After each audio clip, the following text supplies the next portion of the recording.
ทำดีเพื่อให้ชุมชนได้เข้มแข็งเมื่อชุมชนได้ฟังธรรมะกลัวบาปกลัวกรรมกลัวโทษความวุ่นวายมันจะบ่เกิดขึ้นเพื่อต่อต้านสิ่งเหล่านี้ที่ว่า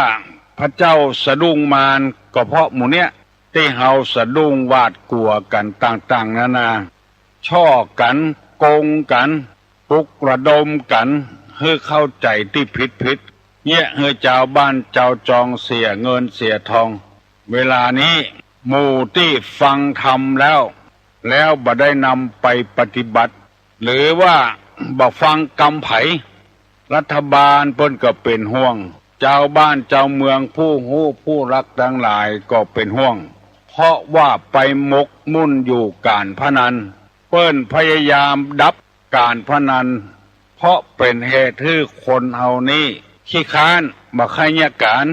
หวังได้เงินได้ทองจากการเล่นพนันเป็นต้นว่าฤดูนี้เป็นฤดูบอนฟ้ากันมกมุ่นอยู่แต่บ่ใครเนี่ยเวียกเนี่ยการบ่ใครทำการทำงานบ่ใครอ่านหนังสือหนังหาทั้งที่เปิ้นเตะให้พอเฮาพอแห่ให้มันสมใจเห็นแล้วก็บ่ปอเตื้อ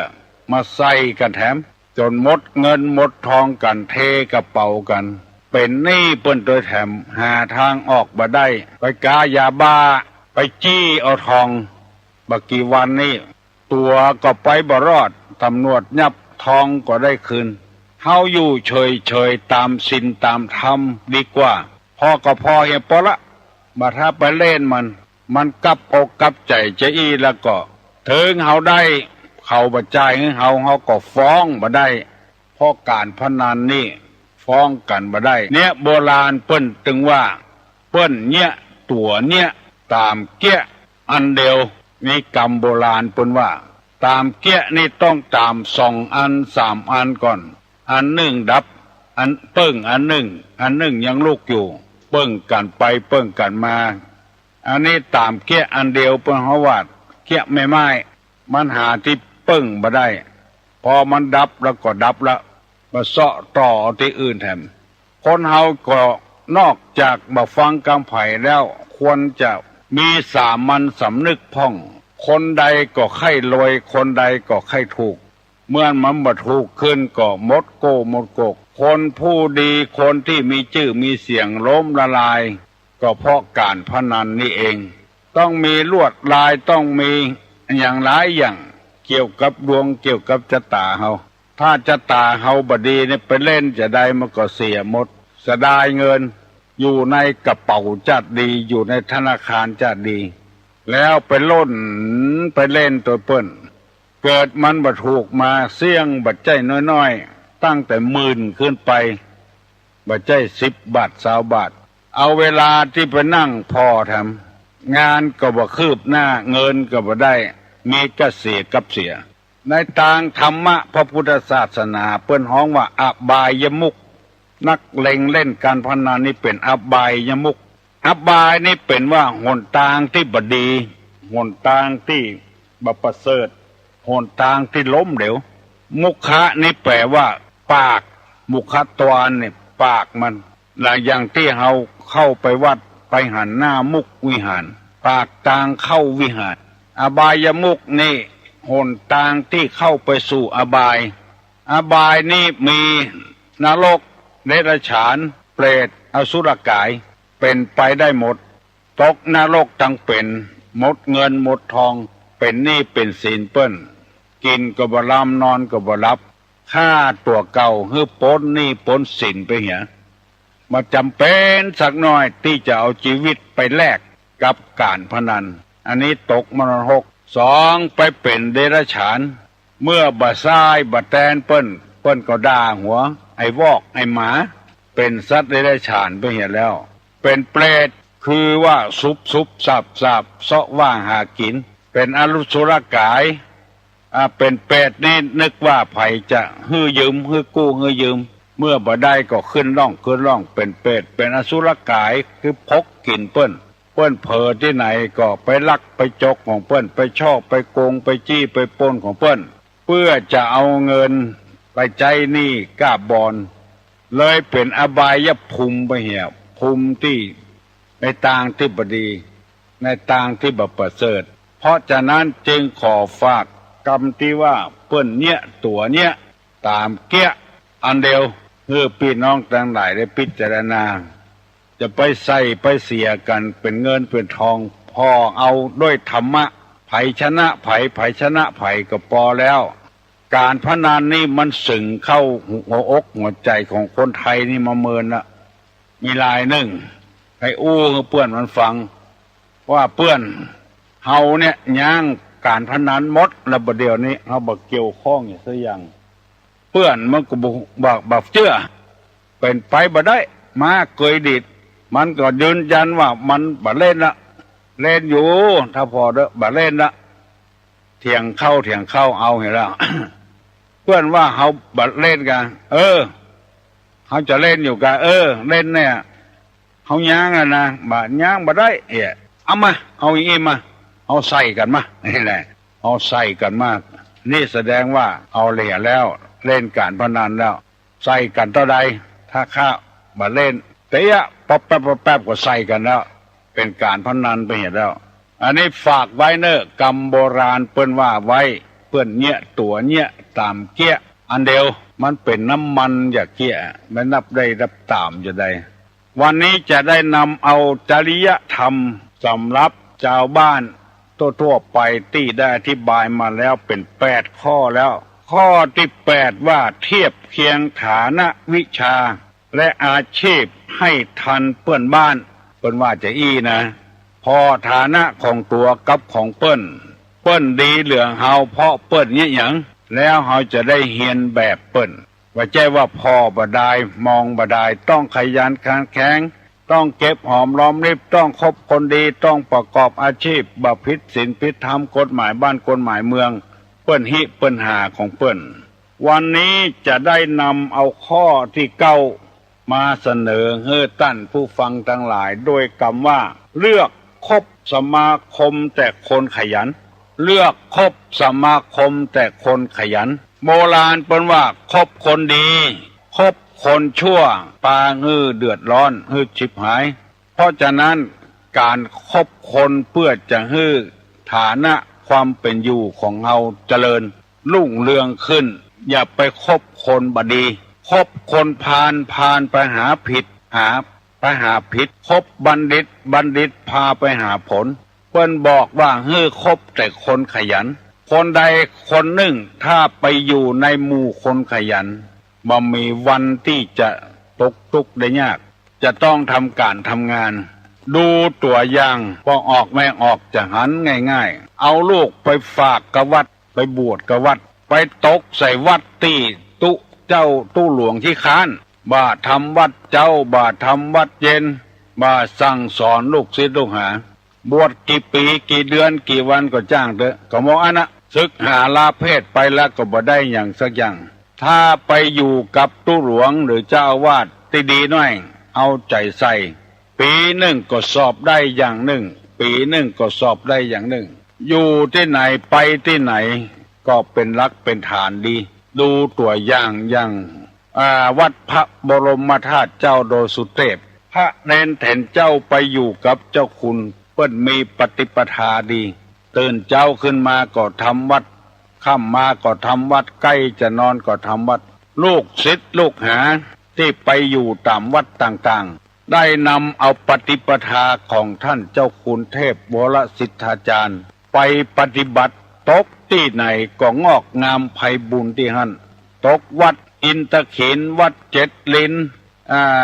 วัดต่างๆที่เปิ้นสร้างใหม่วัดโลกโมลีนี่พระสงฆ์พระเจ้าได้นำเอาปฏิปทานั้นมาใจวัดวาก็เจริญรุ่งเรืองขึ้นก็หากเกิดมายังบ่ถึง4 ปี5 ปีมีชื่อมีเสียงขึ้นมาทำการทำงานได้กูอย่างเอานักเรียนมาอบรมเอาข้าราชการมาอบรมพระเนนเถนเจ้าลูกเจ้าปฏิบัติตามหลักที่ท่านเจ้าคุณเปิ้นปฏิบัติมาบางวัดนี่เกิดขึ้นมาอายุจะเป็น100-200 ปีเป็นพันปีก็มีเป็นวัดอยู่อย่างนั้นนะมาได้ทำประโยชน์ไอ้อย่างมามีปฏิปทาอย่างให้ลูกศิษย์ลูกหาได้ดำเนินการ เพราะฉะนั้นชีวิตของคนเฮาทุกคนจะต้องพอต้องกอยเพื่อนชาวบ้านใกล้เฮือนเคียงคือคบหาสมาคมคนที่มีความคิดริเริ่มคนที่มีความคิดสร้างสรรค์เลือกแก่บ้านเลือกกำนันก็ต้องเลือกคนที่สร้างสรรค์นำเอาโครงการต่างๆมาให้ชาวบ้านชาวจองได้ปฏิบัติเสาะหาโครงการต่างๆมาให้ชาวบ้านได้ทำได้เงี้ยได้สร้างสารโกยกาสารเปียดกาสินค้าโอท็อปพอบ้านใต้บ้านเหนือเปิ้นเจริญรุ่งเรืองขึ้นแต่บ้านตัวเองมันเจริญรุ่งขึ้นเพราะว่าไปได้ผู้นำที่บดีหมู่นี้เป็นต้น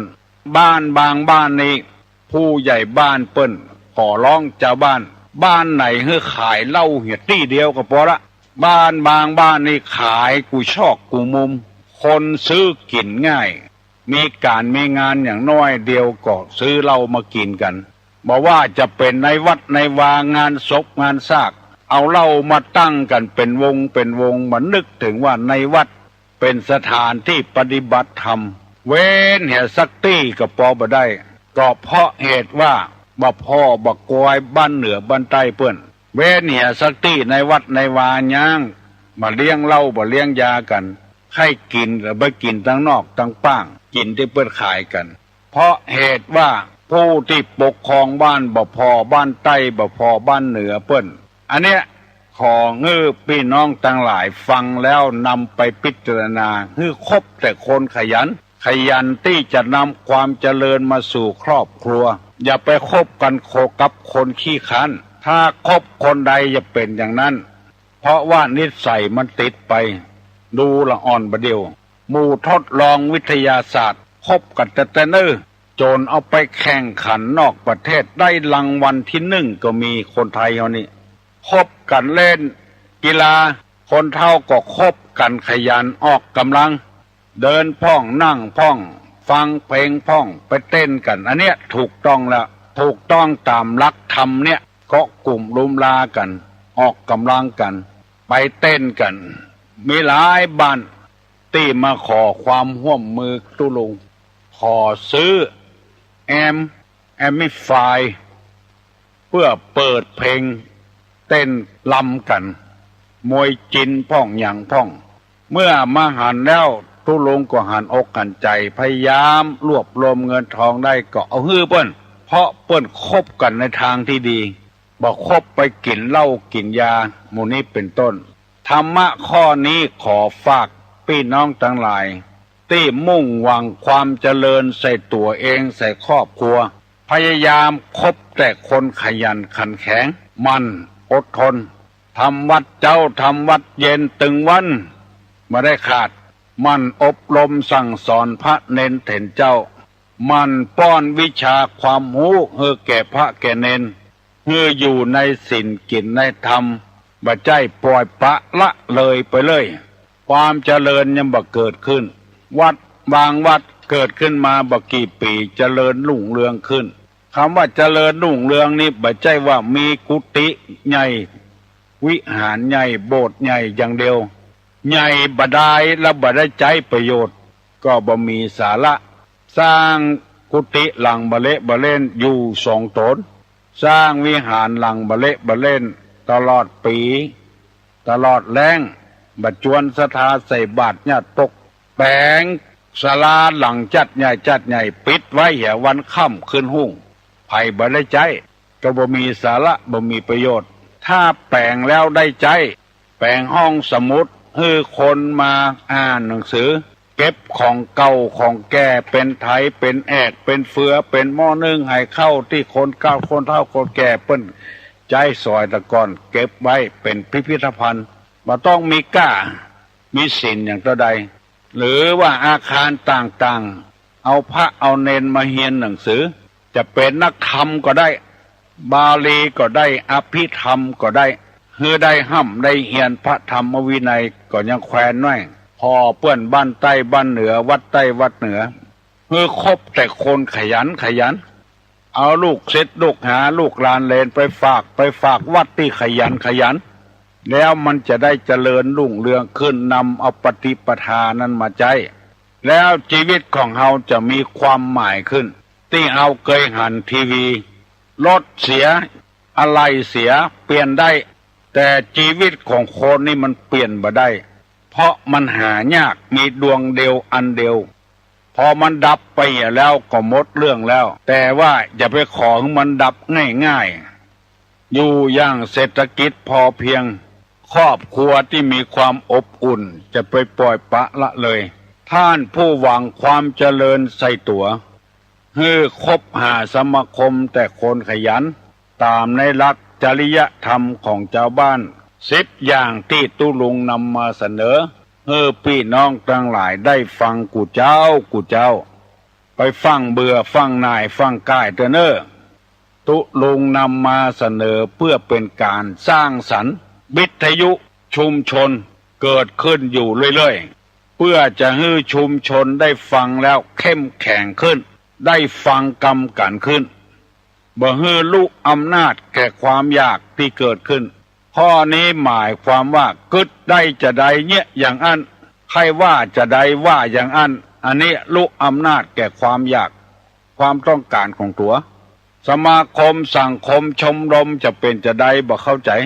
แต่ขอให้เอากำกึดของตัวไปใจก็เป็นการดีกันละผิดบ่ฮู้ถูกบ่ฮู้อันนี้เปิ้นฮ้องกันว่าลูกอำนาจแก่ความอยากที่เกิดขึ้นบางทีมันดีอยู่แล้วคิดได้จะได้บ่ฮู้เอามาปรับปรุงแก้ไขทำไมลุไปเหี่ยเปิ้นทำตัวทำโดยเปิ้นบ่เหมือนเปิ้นหันหลายละทีแรกนี่เอาจริงเอาจังแท้ๆเหมือนเข้าแบบเนี้ยละหมอนั้นว่าฮื้อหมอนี้ว่าฮื้อใจอ่อน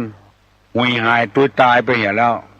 ตั้งชมรมตั้งอย่างกลุ่มแม่บ้านกากลุ่มเกษตรกากลุ่มมันอย่างก็เยอะแยะ